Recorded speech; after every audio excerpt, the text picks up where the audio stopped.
A couple days ago, we got what Zero Hedge called the most ridiculous jobs report in recent history. On the surface, it was a blockbuster, and as with pretty much all jobs reports nowadays, it was a clown show on the inside. So first, the blockbuster, the Bureau of Labor Statistics, whose in-house statisticians are among the most creative your tax dollars pay, reported that the U.S. unexpectedly added 353,000 jobs last month. That was double the Wall Street consensus, meaning either Wall Street really sucks at estimating jobs, or Joe Biden's statisticians are just that good. The numbers were stellar across the board, with unemployment holding steady and average hourly earnings spiking by 4.5%, also way beyond predictions. At which point, we pull away the curtain.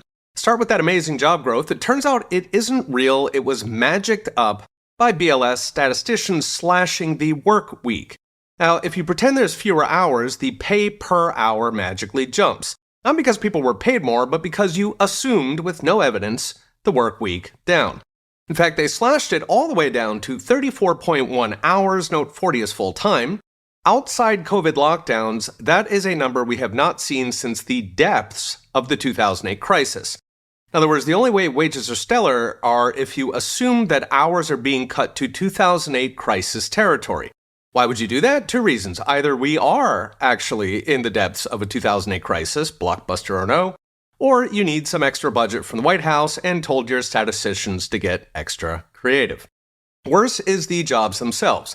In short, they're not real, according to now a parade of data series. In a recent video, I mentioned the Census Household Survey, which actually asks people if they're working, and that suggests that roughly half the BLS jobs are fake. In fact, according to Census, last month we didn't get a blockbuster 353,000 jobs, we actually lost 31,000. Second, data on part-time work suggests that actually we created precisely 0 full-time jobs last year. What jobs we got were DoorDash and second jobs because people cannot make ends meet. Third, yet other data, this time by the Wall Street Journal, says the few full-time jobs that were created last year were mostly government and social assistance. Things like using taxpayer billions for illegals. Note, if we had 0 net full-time jobs, yet half of what was created was government, then the private sector actually shrunk a lot. Note, the private sector is the sector that actually creates things. The government does not create. So if private is shrinking, we are getting poorer as a country.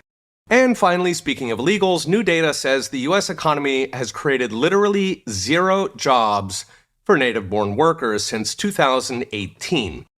All of the job growth has been foreign-born.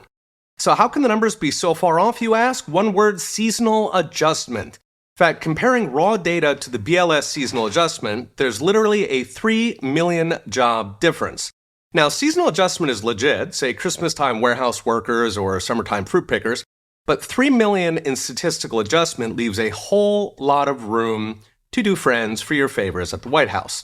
So what's next? Brought to you by Unchained.com. The two most important economic statistics for Joe Biden are jobs and inflation. Both, at this point, are gamed to hilarity.